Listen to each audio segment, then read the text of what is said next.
Good morning to all of you. आप सभी का बहुत बहुत स्वागत है। उम्मीद करते हैं आप सभी बहुत अच्छे होंगे। सभी बच्चे जल्दी से लाइव आ जाइए और चलिए हम सभी इस सेशन को यहाँ पर शुरू करते हैं। तो सभी को नमस्ते, सभी को प्रणाम, सभी को बहुत सारा प्यार और आ जाएं सभी बच्चे और क्लास की शुरुआत हम सभी यहाँ पर करेंगे। ठीक है, तो आज हम लोगों का बिल्कुल नया टॉपिक शुरू होने वाला है और इस टॉपिक की अगर हम बात करें तो इस टॉपिक का नाम है श्वसन तंत्र। ठीक है, वॉइस नहीं आ रही है इधर से? तो बिल्कुल ठीक है बच्चों, सब बढ़िया है। एक बार सभी बच्चे रिफ्रेश कर लो, कोई दिक्कत नहीं है इधर से। ठीक है, तो चलो शुरू करते हैं। तो आज का जो हमारा टॉपिक है इसमें हम लोग बात करेंगे श्वसन तंत्र के बारे में। श्वसन तंत्र यानी अपने फेफड़ों के बारे में। ठीक है, किस तरह से हम सांस लेते हैं, किस तरह से हम सांस छोड़ते हैं। और सभी बच्चों को लगता है कि जब हम श्वसन के बारे में बात करते हैं तो सांस लेना और सांस छोड़ना यही श्वसन होता है, पर ऐसा नहीं है। ये तो पहले ही स्टेज होती है जिसको हम सभी ब्रीदिंग के नाम से जानते हैं, है ना, सांस जिसको कहा जाता है। और जब ऑक्सीजन हमारे शरीर में पहुंचेगा, हमने जो भोजन किया था उसका ऑक्सीडेशन यानी कि उसका ऑक्सीकरण यहाँ पर कराएगा, उससे फिर हमें ऊर्जा मिलती है, उस ऊर्जा से हमारे सारे कार्य होते हैं और इस पूरे प्रोसेस को हम सभी श्वसन कहते हैं। ठीक है, तो बहुत लंबा चौड़ा है। ठीक है, तो चलो शुरू करते हैं हम लोग यहाँ पे। नमस्ते नमस्ते, प्रणाम, सभी को प्रणाम। आइए सभी बच्चे, तो सबसे पहले हम बात करेंगे श्वसन तंत्र के बारे में और जो श्वसन तंत्र हमारा होता है वह किस तरह की प्रक्रिया यहाँ पर होती है। ठीक है, तो आज हम यहाँ पर बात करेंगे कि जो श्वसन तंत्र की अगर आप यहाँ पर बात करते हो तो यह किस तरह की प्रक्रिया यहाँ पर होती है। तो आंसर आपको करना है कि यह एक प्रकार की कैटाबॉलिक प्रक्रिया होती है। कैसी होती है? कैटाबॉलिक प्रक्रिया होती है। अब आप में से ना काफी बच्चे यहाँ पे कहेंगे मैम कैटाबॉलिक इसका क्या मतलब होता है, हमें तो नहीं पता कैटाबॉलिक का क्या मतलब होता है। तो सबसे पहले आज की क्लास में हम लोग कुछ चीजों को यहाँ पर समझेंगे। ठीक है बच्चों, सबसे पहले नंबर पर आता है यहाँ पर मेटाबॉलिज्म। पहले नंबर पर हम सभी यहाँ पे समझेंगे मेटाबॉलिज्म। दूसरे नंबर पर समझेंगे हम सभी एनाबॉलिज्म और नेक्स्ट हम समझेंगे यहाँ पर कैटाबॉलिज्म। ठीक है, इन शब्दों के बारे में हम सभी यहाँ पर आज की क्लास में समझेंगे। तो चलो हम सभी यहाँ पर एक एक करके शुरू करते हैं। तो प्यारे बच्चों, सबसे पहले यहाँ पर शुरुआत करेंगे हम सभी मेटाबॉलिज्म या मेटाबॉलिक एक्टिविटी। क्या होता है मेटाबॉलिक एक्टिविटी? चलो उसे हम सभी यहाँ पे समझते हैं। आप लोग बात कर रहे हो, आप लोग सो रहे हो, आप लोग खा रहे हो या फिर आप कोई भी एक्टिविटी कर रहे हो, आप सभी बैठ करके पढ़ाई कर रहे हो और कुछ बच्चे ऑनलाइन वाले होंगे, वो रजाई और कंबल के अंदर घुस करके ऐसे लेट करके पढ़ रहे होंगे, है ना, काफी ऐसे बच्चे होंगे। ठीक है, तो यहाँ पर हम सबसे पहले बात करेंगे, आप कोई भी कार्य करते हैं, कोई भी कार्य, उसको हम सभी यहाँ पर क्या कहते हैं? मेटाबॉलिक एक्टिविटी कहते हैं। क्या कहते हैं? मेटाबॉलिक एक्टिविटी हम कहते हैं और हिंदी में हम कहते हैं उपापचयन की प्रक्रिया। क्या कहते हैं बेटा? उपापचयन की प्रक्रिया। अब आप कहोगे कि ठीक है मैम, हमें समझ आ गया कि हम जो भी काम कर रहे हैं वो सब कुछ क्या कहला रहा है? मेटाबॉलिक एक्टिविटी, उपापचयन की प्रक्रिया। पर जब कभी भी हम उपापचयन की प्रक्रिया के बारे में बात करते हैं ना, तो जो हमारी उपापचयन की प्रक्रिया होती है उसको और भी अलग अलग नामों से हम जानते हैं। जैसे कि एक नाम यहाँ पर आता है जिसको हम सभी कहते हैं बायोकेमिकल रिएक्शन, जैव रासायनिक प्रक्रियाएं। अब जो भी हमारी मेटाबॉलिक एक्टिविटी होती है, जो भी हमारी उपापचयन की प्रक्रिया होती है, उसका एक और यहाँ पर नाम होता है जिसे हम सभी कहते हैं जैव रासायनिक प्रक्रियाएं। अब ये जैव रासायनिक प्रक्रिया क्या होती है, चलो इसे हम सभी यहाँ पर समझते हैं। जैव, बायो, बायो का मतलब होता है कोई भी जीवित प्राणी, और केमिकल, रासायनिक प्रतिक्रिया, तो कोई भी रिएक्शन आपके शरीर में हो रहा है और एक जीवित प्राणी के अंदर हो रहा है, उसके जीवन के लिए बहुत ज्यादा जरूरी है। और इस तरह की जो प्रक्रियाएं होती हैं उन्हें हम सभी क्या कहते हैं? बायोकेमिकल रिएक्शन यानी जैव रासायनिक प्रतिक्रियाएं। ठीक है, और इनकी वजह से ही कोई भी इंसान यहाँ पर क्या होगा? जिंदा रहेगा, है ना। तो यहाँ पर आपको क्या ध्यान में रखना है कि इसी वजह से इसको क्या कहा जाता है? जीवंत क्रियाएं। क्या कहा जाता है यहाँ पर? वाइटल एक्टिविटी यानी जीवंत क्रियाएं इसको यहाँ पर कहा जाता है। तो आप लोगों को यहाँ पर इस बात को ध्यान में रखना पड़ेगा कि जब कभी भी हम मेटाबॉलिक एक्टिविटी यानी उपापचन की प्रक्रियाओं के बारे में बात करते हैं तो उपापचन की प्रक्रियाओं को ही बायोकेमिकल रिएक्शन यानी जैव रासायनिक प्रक्रियाएं कहा जाता है और इसी को ही हम सभी जीवंत क्रियाएं यानी कि वाइटल एक्टिविटीज के नाम से भी यहाँ पर जानते हैं। यहाँ तक सभी को क्लियर है? थम्स अप कर दो सभी। ठीक है, अब आगे बढ़ते हैं नेक्स्ट पॉइंट। जब कभी भी हम मेटाबॉलिक प्रक्रिया के बारे में बात करते हैं तो यह दो भागों में यहाँ पर विभाजित होती है। कितने भागों में? दो भागों में यहाँ पर विभाजित होती है। ठीक है, पहला जो भाग आता है उसे हम सभी कहते हैं एनाबॉलिक प्रोसेस। क्या कहते हैं बेटा इसे हम? Anabolic process. ठीक है, और दूसरे नंबर पर जो प्रोसेस आती है उसे हम सभी कहते हैं कैटाबॉलिक प्रोसेस। फिर से सुनो, जब हम मेटाबॉलिक एक्टिविटी के बारे में बात करते हैं तो यह दो प्रकार की होती है। पहली होती है एनाबॉलिक और दूसरी क्या होती है? कैटाबॉलिक। अब इन दोनों में क्या अंतर होता है, चलो इसे समझते हैं, फिर नोट करना, पहले समझो। सबसे पहले एनाबॉलिक प्रोसेस, जिसको हिंदी में हम सभी उपचय की प्रक्रिया कहते हैं। इसका मतलब होता है कि जब हमारे शरीर में किसी भी पदार्थ का निर्माण हो रहा हो, सिंथेसिस हो रहा हो, यानी कि कोई भी चीज बन रही है, कोई भी चीज का फॉर्मेशन यहाँ पर हो रहा है, कोई भी चीज यहाँ पर बन रही है, तो उसको हम सभी यहाँ पर क्या बोलते हैं? Anabolic activity. ठीक है, कि किसी भी चीज का यहाँ पर निर्माण हो रहा है। तो मान लो यहाँ पर मेरे पास छोटे छोटे बहुत सारे मॉलिक्यूल्स हैं, बहुत सारे मेरे पास छोटे छोटे यहाँ पर अणु हैं और उन सब के मिलने से यहाँ पर किसी कॉम्प्लेक्स, किसी यहाँ पर विशेष पदार्थ का, किसी जटिल पदार्थ का यहाँ पर क्या हो रहा है? निर्माण हो रहा है, संश्लेषण हो रहा है। ठीक है, तो इस प्रक्रिया को हम सभी यहाँ पर क्या बोलते हैं? एनाबॉलिक यहाँ पर कहते हैं। ठीक है, दूसरी तरफ हम बात करेंगे यहाँ पर किसके बारे में? कैटाबॉलिक के बारे में। अब कैटाबॉलिक का क्या मतलब है? कैटाबॉलिक का मतलब होता है टूटना, ब्रेक डाउन होना, टूट जाना। तो अगर हम यहाँ पर देखें तो कैटाबॉलिक एक्टिविटी को हम सभी अपचय की प्रक्रिया भी यहाँ पर कहते हैं।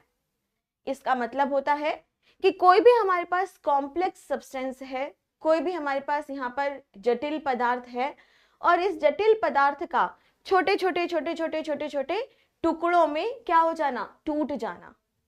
ठीक है, छोटे मॉलिक्यूल्स में टूट जाना, और इसी प्रोसेस को हम सभी क्या कहेंगे? कैटाबॉलिक एक्टिविटी यहाँ पर कहेंगे। ओके, तो दोनों में अंतर समझ आया? यहाँ पर कुछ बन रहा था जबकि यहाँ पर कुछ टूट रहा है।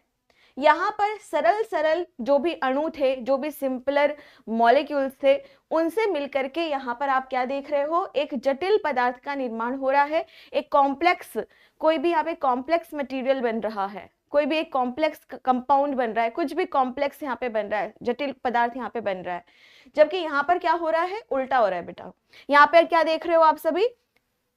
यहाँ पे क्या देख रहे हो आप सभी कि कोई भी यहाँ पे कॉम्प्लेक्स है, कोई भी यहाँ पर जटिल पदार्थ है और वो टूट करके सिंपलर फॉर्म में यहाँ पर बदल जा रहा है। ठीक है, अब आप कहोगे कि मैम टूटना तो बेकार है, खराब चीज है, ये तो बेकार चीज है। नहीं, ऐसा बिल्कुल नहीं है। ये दोनों एक दूसरे के ऊपर आश्रित है। आश्रित होने का मतलब ये दोनों एक दूसरे के पूरक है, एक दूसरे की हेल्प करते हैं।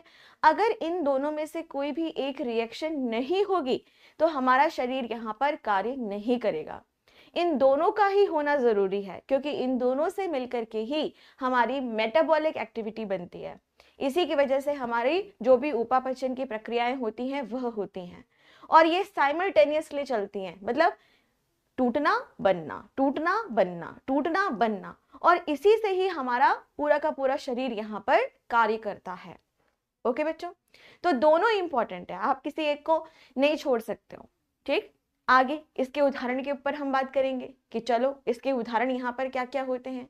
तो चलिए समझते हैं। यहाँ पर सबसे पहले नंबर पर पूछा जाता है कि एनाबॉलिक का उदाहरण क्या होगा और कैटाबॉलिक का उदाहरण यहाँ पर क्या होगा।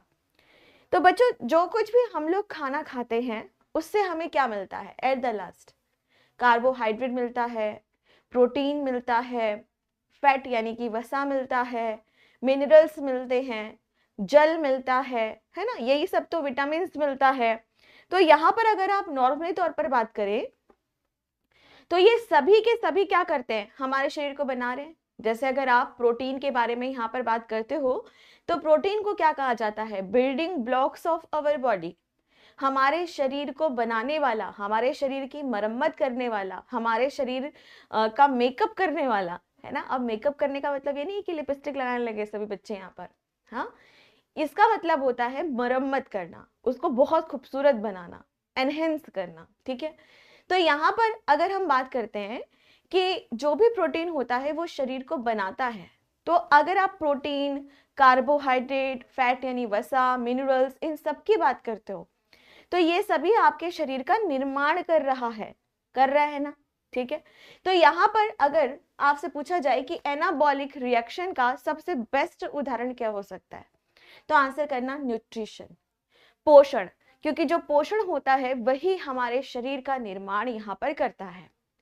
दूसरे नजरिए से भी हम इसको समझ सकते हैं, जैसे कि अगर बात करते हो आप अमाइनो एसिड के बारे में, आप सभी को पता होगा कि अमाइनो एसिड से मिलकर के ही हमारा प्रोटीन का निर्माण होता है और प्रोटीन से हमारे शरीर का निर्माण होता है। इसी तरीके से कार्बोहाइड्रेट की अगर आप यहाँ पर बात करते हैं तो कार्बोहाइड्रेट जो है वो अलग अलग छोटे छोटे सैकराइड मॉलिक्यूल से मिलके बनता है। जब मैं आपको न्यूट्रिशन चैप्टर पढ़ाऊंगी, अभी पढ़ाया नहीं है मैंने न्यूट्रिशन एंड विटामिन, तो फिर उसमें आपको और डिटेल से समझ आएगा, ठीक है। लेकिन अभी आपको सिर्फ क्या ध्यान में रखना है यहाँ पर कि जो न्यूट्रिशन होता है वह किसका उदाहरण है, तो आंसर करना एनाबॉलिक यानी उपचय प्रक्रिया का यहाँ पर यह उदाहरण होता है, ठीक है बच्चों, यहाँ तक क्लियर है। चलो अब आगे बढ़ते हैं। कैटाबॉलिक, कैटाबॉलिक का मतलब होता है टूटना, और इसके क्या क्या उदाहरण यहाँ पर हो सकते हैं, चलो इसे समझते हैं। सबसे पहले आता है डाइजेशन, एक्सक्रीशन, रिस्पायरेशन, पाचन, उत्सर्जन और श्वसन। अब इसे समझते हैं। पाचन, पाचन में टूटने जैसा क्या हो रहा है, तो बच्चों तुमने खाई खीर पूड़ी, है ना, तुमने खाया दलिया, तुमने खाया दाल चावल, तुमने खाई रोटी सब्जी, तुमने खाया पिज्जा बर्गर, जो कुछ भी तुमने खाया, हाँ कड़ी चावल सब कुछ तुमने खाया, गोलगप्पे भी खाए तुमने, ठीक है, सब कुछ खाया। अब आपका शरीर ये थोड़ी जानता है कि अच्छा ये गोलगप्पा है, यानी कि गुपचुप है, ऐसे अलग अलग नामों, फुचका है, ऐसा नहीं जानता, ठीक। आपका शरीर नहीं जानता कि दाल चावल क्या है, आपका शरीर नहीं जानता कि बर्गर पकोड़े क्या है, नहीं जानता आपका शरीर। आपका शरीर क्या जानता है कि कार्बोहाइड्रेट क्या होता है, प्रोटीन क्या होता है, फैट क्या होता है, मिनरल क्या होता है, जल क्या होता है, विटामिन क्या होता है, फाइबर्स क्या होते हैं, ये सब आपका शरीर जानता है ना। तो जो कुछ भी आप यहाँ पर खा रहे हैं, जो भी कॉम्प्लेक्स सब्सटेंस, जैसे आपने मान लो रोटी सब्जी खाई या चावल दाल आपने खाया, तो आपका शरीर क्या करेगा, उसको तोड़ता है। डाइजेशन में क्या हो रहा है, डाइजेशन में क्या हो रहा है, तोड़ रहा है। क्या तोड़ रहा है, जो भी भोजन है उसको तोड़ रहा है, ठीक है। कार्बोहाइड्रेट अलग करेगा, विटामिन अलग करेगा, प्रोटीन अलग करेगा, फैट अलग करेगा, हाँ मोमोज भी, ठीक है। तो यहाँ पर अगर आप देखें तो आपने क्या देखा कि जो डाइजेशन है उसका मतलब होता है तोड़ना, टूटना। और डाइजेशन की अगर हम यहाँ पर बात करें तो डाइजेशन वही है ना, break down of the food, ठीक है, ओके। अब आगे बढ़ते हैं यहाँ पर नेक्स्ट पॉइंट। नेक्स्ट हम यहाँ पर चलते हैं उत्सर्जन, एक्सक्रीशन। आप सभी को मैंने ऑलरेडी एक्सक्रीटरी सिस्टम पढ़ा दिया है, आप सभी को ये बात यहाँ पर पता होगी कि जब कभी भी हम एक्सक्रीशन के बारे में यानी उत्सर्जन के बारे में बात करते हैं तो हमारे अंदर बहुत सारे वेस्ट मटेरियल बनते हैं, बहुत सारा हमारे अंदर अपशिष्ट पदार्थ बनता है, हमारे अंदर बहुत सारा विषैला पदार्थ बनता है। तो उस विषैला पदार्थ को तोड़ करके मूत्र के माध्यम से निकालना है। जैसे कि मान लो आपके शरीर में यूरिया बना है ना, और यूरिया को आपके शरीर से निकालना है, नहीं तो यह विषैलापना अपना फैला देगा, शरीर को बीमार करेगा। तो यहाँ पर यूरिन को क्या किया जाता है, मूत्र के माध्यम से तोड़ तोड़ करके बाहर निकाला जाता है, ठीक है। तो यही यहाँ पर क्या हो गया, एक्सक्रीशन। रिस्पायरेशन, श्वसन। श्वसन की अगर आप यहाँ पर बात करें तो इसकी मदद से आप सभी को ऑक्सीजन यहाँ पर मिलता है, और जो भी ऑक्सीजन मिलता है वो ऑक्सीकरण की प्रक्रिया करता है। यहाँ तक कि मैं आपको बता दूं कि डाइजेशन के ऊपर भी पूरा असर अपना कौन जमाता है, श्वसन तंत्र ही जमाता है, ठीक है। क्योंकि अगर ऑक्सीजन नहीं होगा आपके शरीर में तो खाना आपका बहुत जल्दी पचेगा नहीं। तो इन सभी की अगर आप यहाँ पर बात करें तो ये सभी क्या कहलाते हैं, कैटाबॉलिक एक्टिविटी कहलाते हैं। ठीक है, समझ आ गया बच्चों, क्लियर है यहाँ तक? ओके, एक बार फिर से बता रही हूँ, ध्यान से सभी बच्चे यहाँ पर सुनेंगे। ठीक है, तो सबसे पहले आता है यहाँ पर मेटाबॉलिक एक्टिविटी। मेटाबॉलिक एक्टिविटी को हम सभी जैव रासायनिक प्रक्रिया कहते हैं, इसी को हम सभी जीवंत क्रियाएं भी कहते हैं। मेटाबॉलिक एक्टिविटी दो प्रकार की होती है, एनाबॉलिक और कैटाबॉलिक। एनाबॉलिक को हम सभी हिंदी में उपचय की प्रक्रिया कहते हैं, कैटाबॉलिक को हम सभी अपचय की प्रक्रिया कहते हैं। एनाबॉलिक की अगर हम बात करें तो यहाँ पर आप देखेंगे किसी भी पदार्थ का निर्माण होता हुआ आपको दिखाई देता है, फॉर्मेशन या सिंथेसिस होता हुआ दिखाई देता है, और सिंपलर फॉर्म से कॉम्प्लेक्स सब्सटेंस आपको बनता हुआ यहाँ पर दिखाई देता है। इसका उदाहरण है पोषण यानी न्यूट्रिशन। दूसरी तरफ अगर हम बात करते हैं कैटाबॉलिक एक्टिविटी के बारे में, तो जो कैटाबॉलिक एक्टिविटी होती है उसको हिंदी में हम सभी अपचय कहते हैं, जिसका मतलब होता है टूटना यानी कि ब्रेक डाउन होना।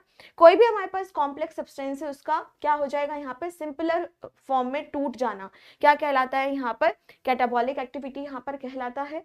और साथ में आप लोगों को यह भी यहाँ पर ध्यान में रखना है कि इसका जो उदाहरण यहाँ पर होगा, एग्जाम्पल जो यहाँ पर होगा वो क्या है, पाचन, उत्सर्जन, श्वसन, डाइजेशन, एक्सक्रीशन और रेस्पिरेशन। समझ आ गया होगा, है ना? भाइयों की देवी, thank you thank you thank you बच्चों। चलो हो गया यहाँ तक, समझ आ गया? ठीक है, नोट कर लिया सभी ने, कर भी लिया होगा। चलो अब आगे बढ़ते हैं और वापस पहुंचते हैं जहां से हमने शुरू किया था। तो हमने यहाँ पर शुरू किया था कि जब हम श्वसन तंत्र के बारे में यहाँ पर बात करते हैं तो श्वसन तंत्र एक तरह की कैटाबॉलिक एक्टिविटी होती है। क्या होती है यहाँ पर, कैटाबॉलिक एक्टिविटी होती है। श्वसन तंत्र एक यहाँ पर कैटाबॉलिक एक्टिविटी को दर्शाता है। ठीक है, ओके बच्चों। अब आते हैं वापस श्वसन तंत्र की अगर हम यहाँ पर बात करें तो सबसे पहले बात आती है कि श्वसन कितनी तरह का हो सकता है। ठीक है, यहाँ पर अब सबसे पहले हम बात करेंगे कि जब हम सभी अलग अलग जीवों को देखते हैं, इतने सारे प्राणी हैं, इतने सारे जीव हैं, तो उनमें जो श्वसन होता है वह किस तरीके से होता है और श्वसन के प्रकार यानी रेस्पिरेशन के क्या क्या यहाँ पर टाइप्स हो सकते हैं। ठीक है, तो बच्चा सबसे पहले आप इसे समझेंगे और फिर उसके बाद लिखेंगे। ठीक है, चलो तो सबसे पहले श्वसन की अगर हम यहाँ पर बात करते हैं तो जो भी हमारा श्वसन होता है उसको हम दो तरीके से बांट करके यहाँ पर पढ़ते हैं। पहला जो होता है उसे हम सभी कहते हैं एनएरोबिक रिस्पायरेशन, दूसरा होता है एरोबिक रिस्पायरेशन। हिंदी में अगर हम बात करें तो इसको हम कहेंगे अवायवीय श्वसन और इधर वायवीय श्वसन। ठीक है, अब इन दोनों में क्या अंतर है, चलो इसे समझते हैं। अब आप सभी हो, आप सभी ने बचपन से लेकर के अभी तक ये पढ़ा है और ये महसूस भी यहाँ पर किया है कि बिना ऑक्सीजन के हम श्वसन नहीं कर सकते हैं। ठीक है, अगर आप यहाँ पर देखें तो ऑक्सीजन का होना बहुत ज्यादा जरूरी है और ऐसा कोई भी रेस्पिरेशन, ऐसा कोई भी श्वसन जो ऑक्सीजन की उपस्थिति में होता है, ऑक्सीजन की प्रेजेंस में यहाँ पर होता है, उसे हम सभी किस नाम से यहाँ पर जानते हैं, तो आंसर करना एरोबिक रिस्पिरेशन, वायवीय श्वसन कहते हैं। ठीक है, तो यहाँ पर सबसे पहले आपको यह ध्यान में रखना है कि ऑक्सीजन की उपस्थिति में कोई भी श्वसन होता है तो उसे हम सभी क्या कहते हैं, वायवीय श्वसन यहाँ पर कहते हैं, एरोबिक रिस्पिरेशन हम सभी इसे यहाँ पर कहते हैं।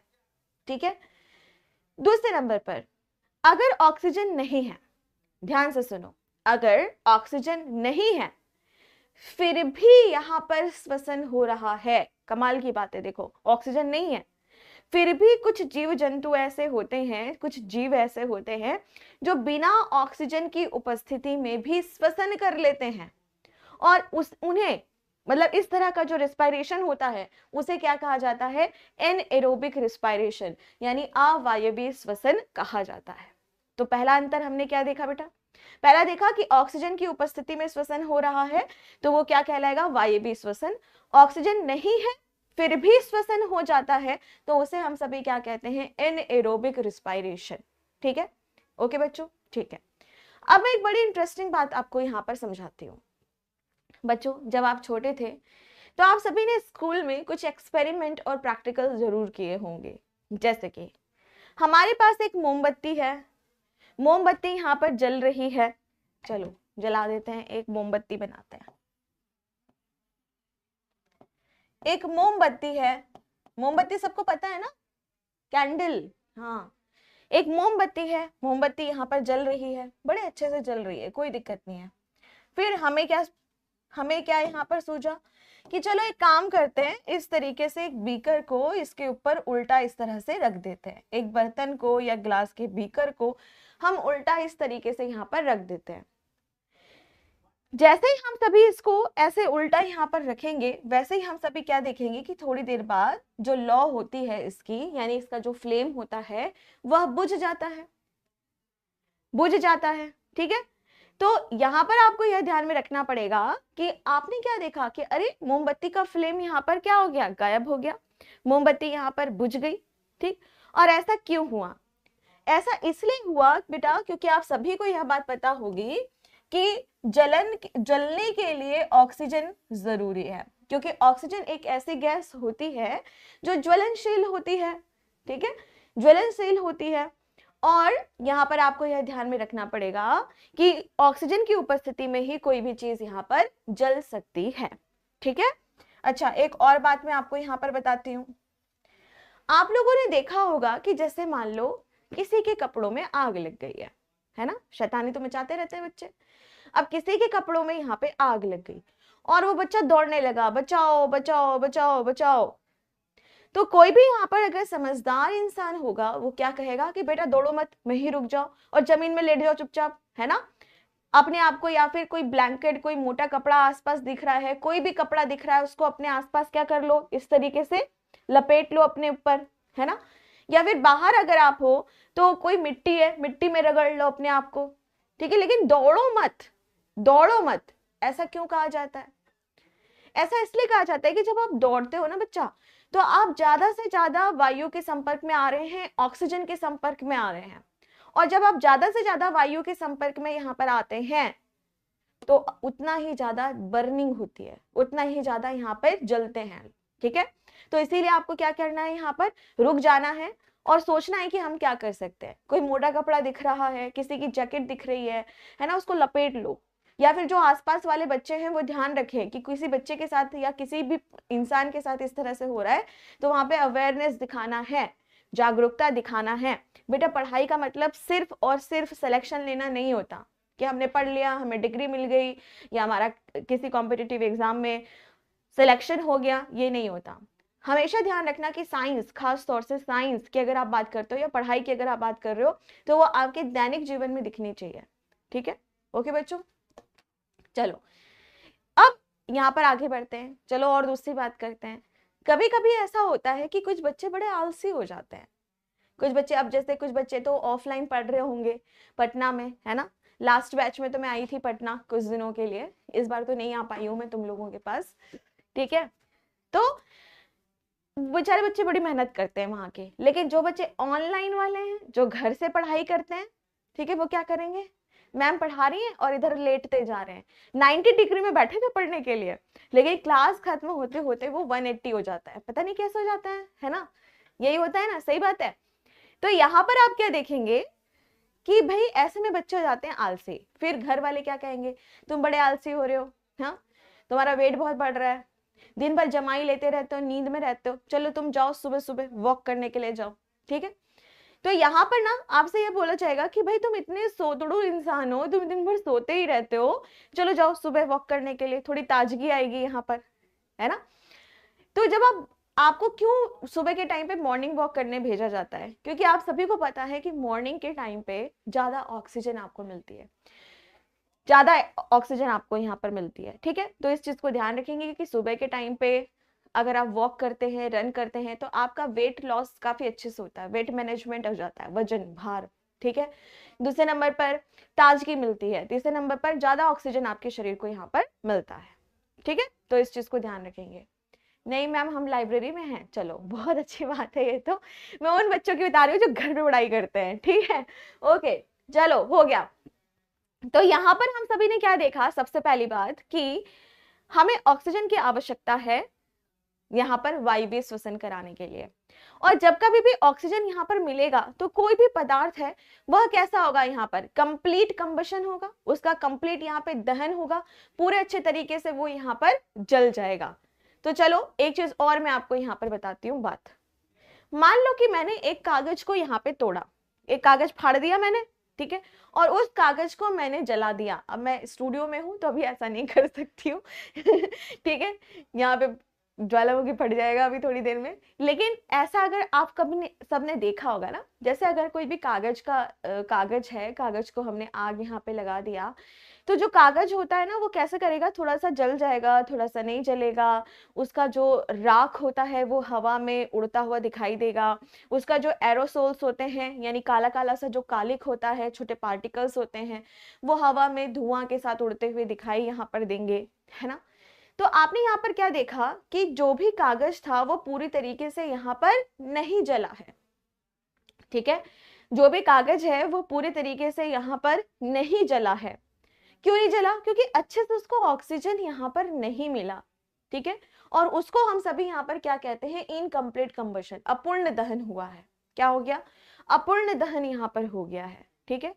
लेकिन अगर कोई भी कागज है उसको हमने बहुत ही अच्छे से ऑक्सीजन दिया तो क्या होगा, पूरा अच्छे तरीके से वो जल जाएगा, वो पॉल्यूशन पैदा नहीं करेगा, वो प्रदूषण पैदा नहीं करेगा। और इस तरह के दहन को हम सभी क्या कहते हैं, कंप्लीट कंबशन, पूर्ण दहन, उसको हम सभी यहां पर। मैम कुछ सीड कारो, अंकित क्या सीड कारो बताओ, क्या सीड कारो, मैं क्या सीड कारूं बताओ। लिखने से पहले बेटा थोड़ा सा सोचा करो कि क्या लिख रहे हो, फिर वही है कि मैं रोस्ट कर देती हूँ, फिर परेशान हो जाते हो कि मैम ने ऐसा बोल दिया हो। पढ़ाई पे फोकस करो, सीड कारो मत करो, ठीक है। चलो अच्छा, इसके अलावा आप लोगों ने देखा होगा कि जो हवन किया जाता है, यज्ञ किया जाता है, तो उससे पॉल्यूशन नहीं होता, क्योंकि वहां पे जो भी पदार्थ होते हैं उनका पूर्ण रूप से कंबशन यहाँ पर हो जाता है, पूर्ण रूप से दहन हो जाता है। लेकिन अगर आपने देखा होगा कि कहीं पर कचड़ा जलाया जा रहा है, क्या किया जा रहा है, यहाँ पे कचड़ा जलाया जा रहा है, तो कचड़ा जब हम जलाते हैं तो उससे पॉल्यूशन यहाँ पर होता है। क्यों? बिकॉज ऑफ वहां पे अपूर्ण दहन हो जाता है। तो हमेशा इस चीज को यहाँ पर ध्यान में रखना है कि अवायवीय श्वसन की अगर हम बात करें तो ऑक्सीजन की अनुपस्थिति में होता है, ऑक्सीजन नहीं है तब होता है, और अपूर्ण दहन होता है। जबकि दूसरी तरफ अगर हम बात करते हैं एरोबिक रिस्पायरेशन के बारे में, तो जो एरोबिक रिस्पायरेशन होता है उसकी अगर आप यहाँ पर बात करो तो यहाँ पर आप सभी क्या देखेंगे कि ऑक्सीजन की उपस्थिति में यह श्वसन होता है, और साथ में ही आपको यह ध्यान रखना पड़ेगा कि पूर्ण दहन होता है। क्या होता है यहाँ पर? पूर्ण दहन होता है, ठीक है, ओके। चलो अब हम बात करेंगे उदाहरण के बारे में। आपके एग्जाम में क्या होता है यहाँ पर, अब उदाहरण यहाँ पर आपसे पूछा जाता है, ठीक, कि अवायवीय श्वसन आपको कहाँ कहाँ पर देखने के लिए मिलेगा। तो आपके कोर्स में बहुत ज्यादा नहीं है, लेकिन जो मैं आपको पढ़ा रही हूँ उसको आपको याद रखना है, ठीक है। चलो ओके। मैम ये स्पीड करने की बोल रहा है, अच्छा बेटा पहले स्पीड सही से लिखो। अब आपने सीड लिखा, अब मैं उसको स्पीड कैसे पढ़ लूं, हैं? कौन से मंगल ग्रह की भाषा लिख रहे हो? चलो दूसरी चीज यहाँ पर यह भी है अंकित, मैं अगर स्पीड में आपको पढ़ाऊंगी ना बेटा तो आपको समझ नहीं आएगा, ठीक है, आपको समझ नहीं आएगा। और टीचर को क्यों बताते हो कि कैसे पढ़ाना है? टीचर को पता है कि उसको कैसे पढ़ाना है, कैसे आपको समझ आएगा, टीचर को पता है, ठीक है। आप अपना पढ़ाई देखो, नहीं तो यही सब करते रह जाओगे।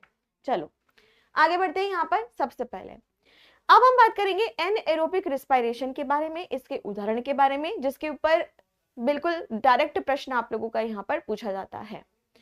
सबसे पहले बीज की सुप्तता यानी कि डोरमेंसी ऑफ द सीड। जब कभी भी हम डोरमेंसी ऑफ द सीड के बारे में बात करते हैं तो वहां पर बहुत ज्यादा पूछा जाता है कि किस तरह का रिस्पायरेशन यहाँ पर हो रहा है, किस तरह का श्वसन यहाँ पर हो रहा है, और आपको सीधे सीधे यहाँ पर आंसर करना है अवायवीय श्वसन हो रहा है। अब कुछ बच्चे कहेंगे कि ma'am dormancy of the seed का क्या मतलब होता है, बीजों की सुप्त अवस्था का क्या मतलब होता है ना। दिमाग में आ रहा होगा कि मैम ये सुप्तता का क्या मतलब है, ये डोरमेंसी का क्या मतलब है। तो चलो इसे समझते हैं। कभी ना कभी जिंदगी में तुम्हारे जो चरण कमल हैं, तुम्हारे जो सुंदर सुंदर पैर हैं, वो पड़े होंगे किचन में, कभी तो गए होगे किचन, ठीक है, नहीं भी गए होगे तो सुनो, दाल खाते हो, चने की सब्जी खाते हो ना, सभी खाते होंगे, चना सबने खाया होगा, ठीक है, ओके। अब जो चना होता है उसको उठा के कभी देखना, ऐसा लगेगा कि तुम तो निर्जीव हो, तुम क्या हो, चना ही तो हो, ठीक है। लेकिन चने को अगर उठा करके आप मिट्टी में रख दें, ठीक है, और उसमें थोड़ा सा पानी डाल दें, उसमें थोड़ा सा सूरज की रोशनी आने दें, उसमें हवा आसपास के टेम्परेचर को आने दें, ठीक है, तो यहां पर आप सभी क्या देखेंगे कि कुछ समय बाद जो चना है उसमें से आपको क्या देखने के लिए मिलेगा, यहाँ पर अंकुरण देखने के लिए मिलेगा। थोड़ी देर बाद आप देखेंगे पौधा यहाँ पर बन गया, है ना। तो यहाँ पर आपने क्या देखा, आपने यह यहाँ पर देखा कि जो भी हम चना जिसको समझ रहे थे कि यह क्या है,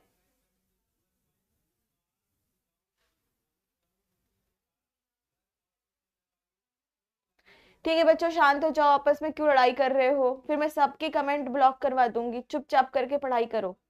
आपस में लड़ते हैं ये, सबसे प्यार है मुझको, अब चुप हो जाओ, ठीक है, पढ़ाई करो, ठीक है। अब हम यहाँ पर बात करते हैं कि जो भी हमारे पास चना है, अब जैसे अंकुरित दाना आपने खाया होगा ना, अंकुरित दाना, ठीक है। तो अंकुरित दाने की अगर आप यहाँ पर बात करते हैं तो जो भी अंकुरित दाना होता है, आप उसमें देखना कि पहले वो क्या था, एकदम ऐसा लगता था कि निर्जीव है ना। लेकिन आगे हम यहाँ पर जाकर के क्या देखेंगे कि अंकुरण जब हो रहा है तो उसमें से छोटा सा तना, छोटा सा जड़ जैसा भाग भी यहाँ पर निकल रहा है, ठीक है। तो यहाँ पर आपने क्या देखा कि पहले जब हमने देखा तो हमें समझ आया कि जो बीज था वह कैसा है, निर्जीव सा लग रहा है, चुपचाप पड़ा हुआ है, पर वो निर्जीव नहीं है, वो क्या है, सो रहा है। वो कैसा है, सुप्त अवस्था में, वो कोई काम यहाँ पर नहीं कर रहा है, ठीक है। और जब उस बीज को हमने बो दिया, उसमें से एक नया पौधा यहाँ पर निकला, और जब वो नया पौधा निकला तो वो क्या करेगा, एरोबिक रेस्पिरेशन करेगा, ऑक्सीजन उसको मिलेगा, ऑक्सीजन की मदद से वह रेस्पिरेशन करेगा। लेकिन जब वह कुछ भी नहीं था, जब वह बीज के रूप में था, तो उस टाइम पर देखने में हमें कैसा लग रहा था कि अरे बीज ही तो है, मरा हुआ है, ठीक है। पर वो मरा नहीं था, वो क्या है, सो रहा था। तो उसी को हम सभी क्या कहते हैं, बीज की सुप्तता। तो जब बीज ऐसे ही रखा हुआ है, उससे कोई भी पौधा यहाँ पर नहीं बना है, वो ऐसे ही है, ठीक है, पड़ा हुआ है, तो उस टाइम पर वह किस तरह का रिस्पायरेशन करता है, किस तरह का श्वसन करता है, तो आंसर करना है यहाँ पर अवायवीय श्वसन। क्या कर रहा है, अवायवीय श्वसन। मैम वो भी आलसी है, नहीं बेटा ऐसा नहीं है। चलो यहां तक हो गया, ठीक है। तो सुप्त अवस्था समझ आ गया, जब बीज ऐसा ही है, ठीक है, ओके। अब नेक्स्ट हम बात करेंगे इन माइक्रो ऑर्गेनिज्म। माइक्रो ऑर्गेनिज्म मतलब सूक्ष्म जीव। सूक्ष्म जीव ऐसे जीव जिनको हम खुली आंखों से नहीं देख सकते, जिनको देखने के लिए हमें माइक्रोस्कोप की आवश्यकता होती है ना। तो माइक्रोस्कोप से अगर हम देखते हैं तो ऐसे जीव क्या कहलाते हैं, सूक्ष्म जीव यहाँ पर कहलाते हैं, ठीक है। और नेक्स्ट आपको यहाँ पे ध्यान में रखना है कि खास तौर से जब हम जीवाणु और कवक के बारे में बात करते हैं, जैसे बैक्टीरिया और फंजाई के बारे में हम बात करते हैं, और फंजाई में भी खास तौर से हम जब ईस्ट के बारे में बात करते हैं, ईस्ट जिसको आप खमीर के नाम से भी यहाँ पर जानते हो, तो ये सभी क्या करते हैं, यहाँ पर जब ऑक्सीजन नहीं है फिर भी बहुत अच्छे से श्वसन ये यहाँ पर कर रहे हैं।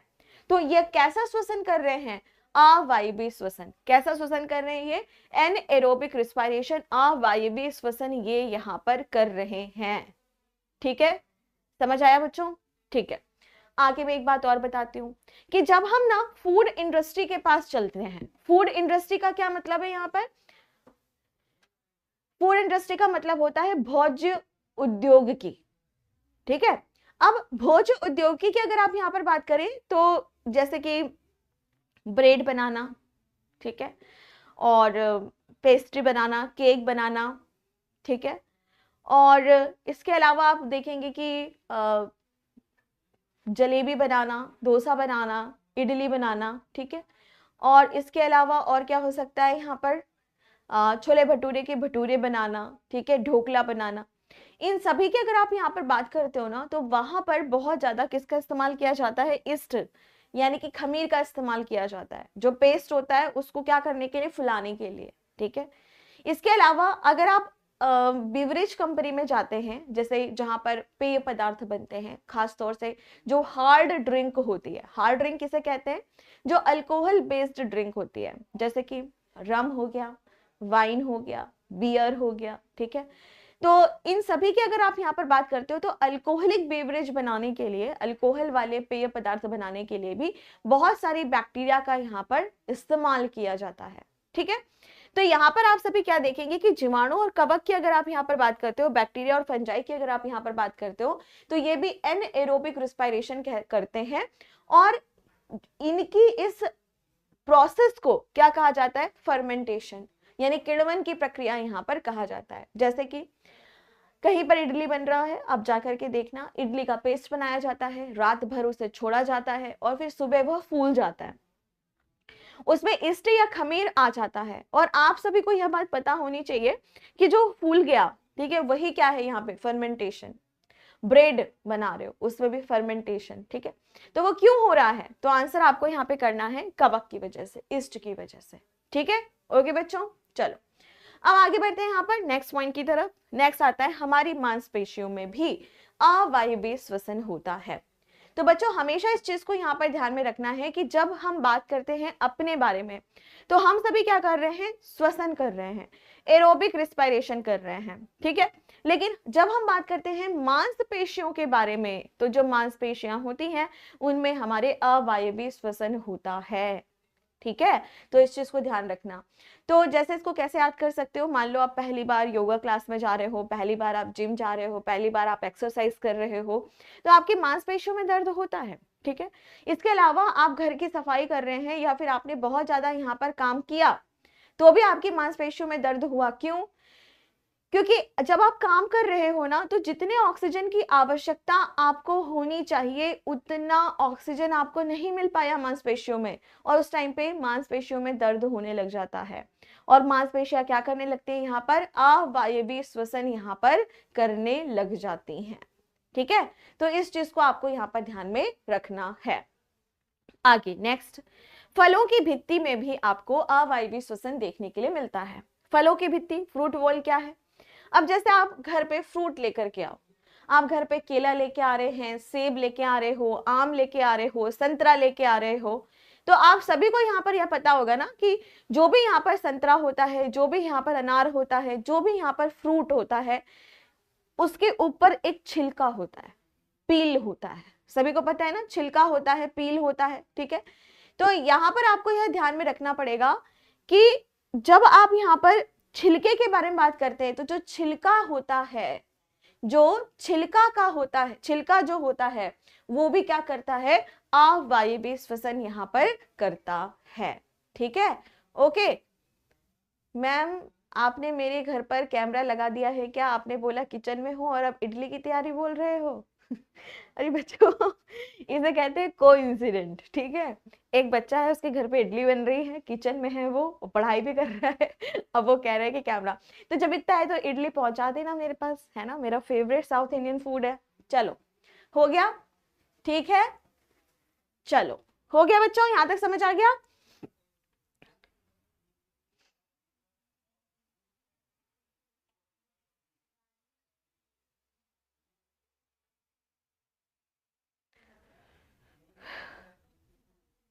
शेखर, जो आप लिख रहे हो बेटा, वो थोड़ा सा एक बार और अच्छे से क्लियर करके लिखोगे तो मैं अच्छे से समझ पाऊंगी।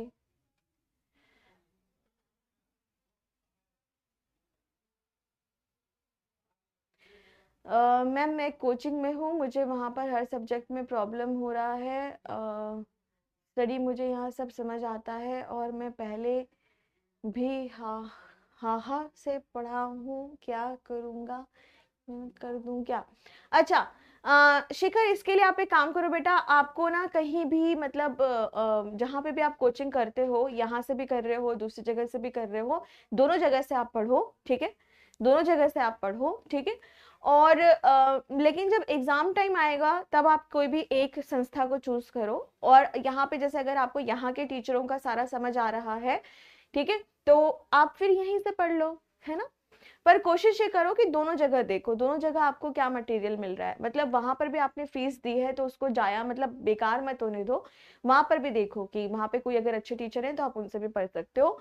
यहाँ पे तो अच्छे टीचर्स हैं ही, ठीक है, सारा आप सभी टीचर्स बहुत अच्छे हैं यहाँ पर, तो फिर यहाँ से भी आप पढ़ो। लेकिन एग्जाम टाइम पे ऐसा मत करना कि वहां पे भी पढ़ रहे हो यहाँ पे भी पढ़ रहे हो, ऐसा मत करना, ठीक है।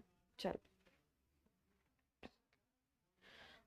एक, मैम जिम जाने से शॉर्ट टर्म के लिए मसल पंप हो जाता है, इसी वजह से होता है क्या? हाँ, इसी वजह से होता है, पंप हो जाता है मतलब ब्लड फ्लो बढ़ जाता है, ये पूछ रहे हो बेटा? ब्लड फ्लो के लिए होता है कि आप जहां पर जितना ज्यादा काम करोगे वहां पे उतना ब्लड फ्लो रहता है, ठीक है। अ, और क्या पूछ रहे हो मैम? मैं भी, अच्छा ठीक है। मैम इस्ट डाला जाता है क्या? हाँ पूजा, इस्ट डाला जाता है, ठीक है, ओके। चलो मैम इस क्वेश्चन से कितने इस चैप्टर से कितने क्वेश्चन आते हैं बेटा? नहीं पता, ठीक है। अब आप कहोगे हो मैम ऐसा बोल रहे हो, नहीं मालूम। क्यों? डिपेंड करता है, हर बार वो अलग अलग जगह से प्रश्न पूछता है, लेकिन जो आपके कोर्स में है बच्चा वो आप लोगों को यहाँ पर पढ़ना पड़ेगा, ठीक है। मैम ब्रेड हरा कलर का, क्या कह रहा है ये बच्चा? हाँ जलेबी में भी होता है हर्ष, ठीक है। मैम बताओ कब से पूछ रहे हैं ब्रेड हरे रंग का क्यों हो जाता है? बेटा उसमें फंगस लग जाते हैं, 5-6 दिन से ज्यादा अगर ब्रेड रखोगे तो सड़ जाता है वो, ठीक है। चलो हो गया, क्लियर है यहाँ पर। अब हम यहाँ पर बात करते हैं एरोबिक रिस्पायरेशन के बारे में, ठीक है, कि एरोबिक रिस्पायरेशन कहाँ कहाँ पर होता है। अब हम बात करेंगे यहाँ पर कि जो एरोबिक रिस्पायरेशन होता है वो कहाँ कहाँ पर होता है। पंप का मतलब थोड़े टाइम के लिए बॉडी अच्छी लगती है, घर जाके पहले जैसी हो जाती है। अच्छा ठीक है बच्चों, देखो एक बात बताओ मुझको। किसी किसी टाइम पे तुमने ये देखा होगा कि तुम पढ़ाई कर रहे हो और जब तुम पढ़ाई कर रहे हो तो तुमको बहुत मजा आ रहा है, बहुत अच्छा लग रहा है, ऐसा लग रहा है वाह वाह, मैं अगर इतना ऐसा ही पढ़ता रहूं तो मैं तो बिल्कुल क्या बन जाऊंगा, एकदम मस्त, मतलब सचिव वचिव बन जाऊंगा, है ना, लेफ्टिनेंट वगैरह सब ऊपर एकदम ओहदे में पहुंच जाऊंगा, है ना। लेकिन तुमने एक दिन पढ़ाई करने से क्या ऐसा सच में होता है? नहीं होता ना, नहीं होता ना। आपको रेगुलर चीज पढ़ना पड़ता है, ठीक है, रेगुलर आपको तैयारी करनी पड़ती है। कई बार ऐसा भी होता है कि एक फर्स्ट अटेम्प्ट पे सिलेक्शन नहीं होता, आपको सेकंड अटेम्प्ट भी देना पड़ता है, तो ये जर्नी काफी लंबी भी हो जाती है कई बार, ओके। तो इसका ये मतलब थोड़ी कि आपने एक दिन जाकर के बॉडी बना ली, ऐसा थोड़ी है कि एक दिन में ही बॉडी आपकी बन जाएगी, अरे नहीं भाई नहीं होगी, ठीक है, डेली करने से होता है, डेली। मैम मैंने 6 मंथ जिम किया है डेली, बहुत अच्छी बात है ये तो। चलो अब हम आते हैं वापस वापस वापस वापस आओ, चलो। तो आगे हम यहाँ पर देखते हैं एरोबिक रिस्पायरेशन। एरोबिक रिस्पायरेशन की अगर हम यहाँ पर बात करते हैं, वायवीय श्वसन की अगर हम बात करते हैं, तो इसके पहले वाले जितने भी उदाहरण है ना उन सबको छोड़ करके एरोबिक रिस्पायरेशन। तो आपके एग्जाम में कभी भी ना एरोबिक रिस्पायरेशन के ऊपर प्रश्न नहीं पूछता है, ज्यादा से ज्यादा यहाँ पर जो प्रश्न पूछा जाएगा वो यही पूछा जाएगा कि भाई हम किस तरह का श्वसन यहाँ पर करते हैं, तो हम सभी एरोबिक रिस्पायरेशन करते हैं। हम सभी कैसा श्वसन करते हैं? वायवीय श्वसन करते हैं, ठीक है बच्चों, समझ आ गया यहाँ तक? ओके चलिए अब आगे हम यहाँ पर बढ़ते हैं नेक्स्ट पॉइंट की तरफ। अब हम पहुंचेंगे फिर से श्वसन की तरफ, ओके। चलो आ जाओ यहाँ पर नेक्स्ट। अब यहां पर हम बात करेंगे कि आपके एग्जाम में कई बार यह पूछा जाता है कि अलग अलग तरह के जीवधारी होते हैं। मैम प्रीवियस ईयर कम लग रही है, पता नहीं क्या कह रहा है ये बच्चा। एक तो तुम लोगों का जो लैंग्वेज है वो मुझे समझ नहीं आता है, ठीक है। मैम जो छाछ होता है उसे पीना चाहिए क्या? वो भी 2-3 दूध को सड़ा करके ही बनता है। किसने कह दिया कि छाछ दूध को सड़ा के बनता है? कैसी बातें करते हो? चलो अब चुप हो जाओ,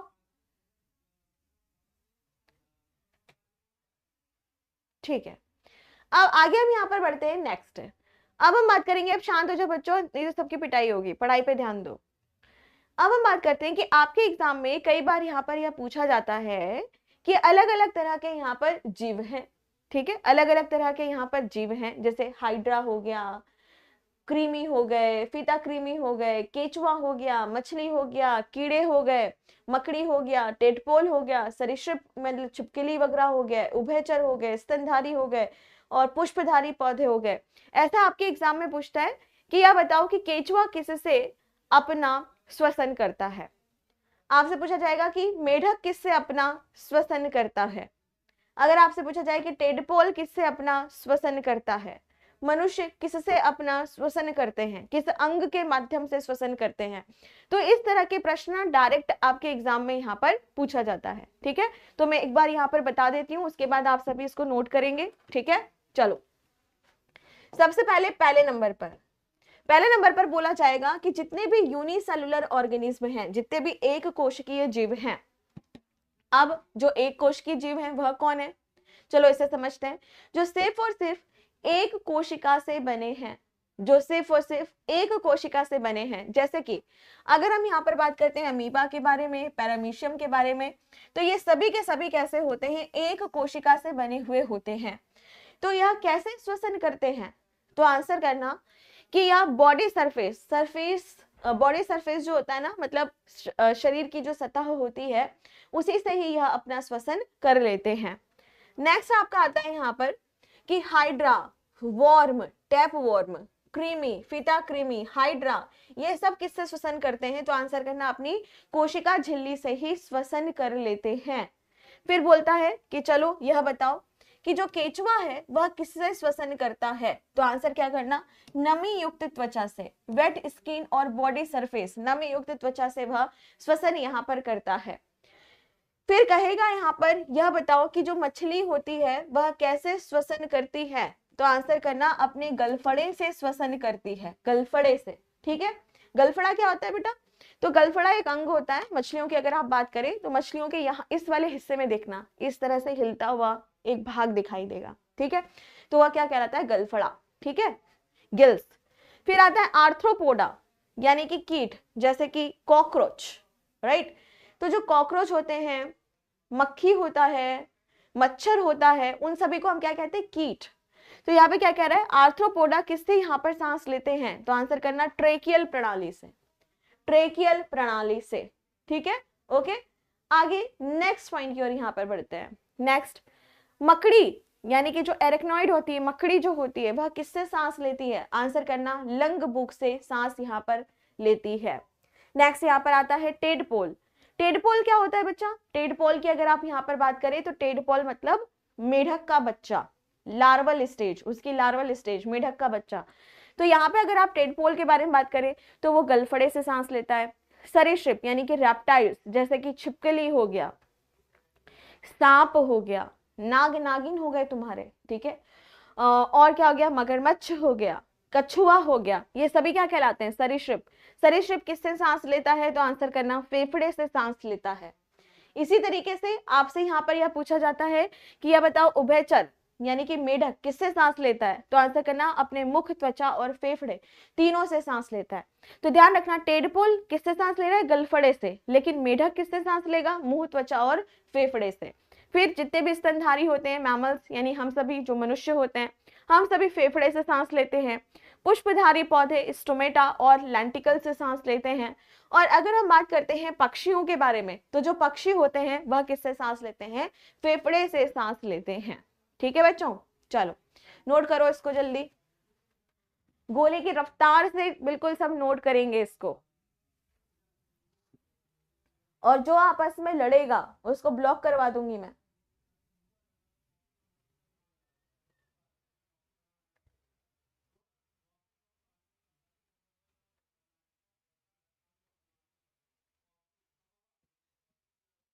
चलो नोट करो फटाफट से।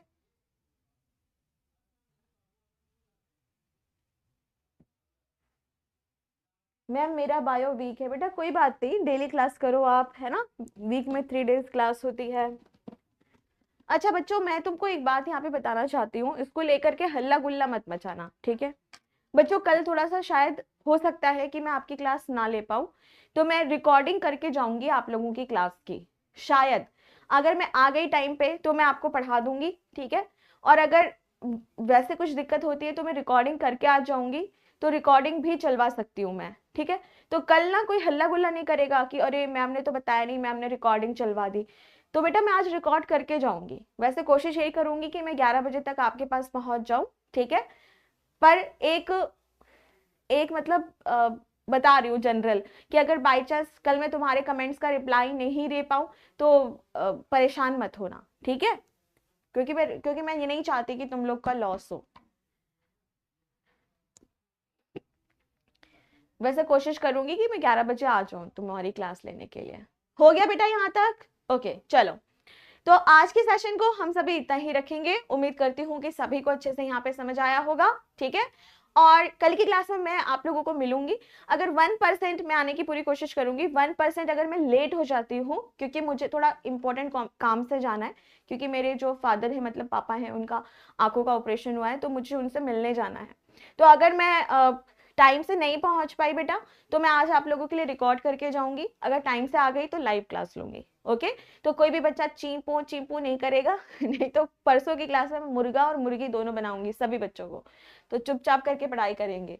और हाँ एक चीज और, इसके आगे कल मैं आप लोगों को ब्रीदिंग वगैरह सारी चीजें पढ़ाऊंगी, ठीक है। और जो भी मैंने आपको यहाँ पर पढ़ाया है, ठीक है, जो भी मैंने आप लोगों को यहाँ पे पढ़ाया है उसकी PDF आपको मिल जाएगी, ठीक है। ओके बच्चा, चले तो कल मिलते हैं। Okay, thank you so much, take care, bye bye, Jai Hind, जय भारत।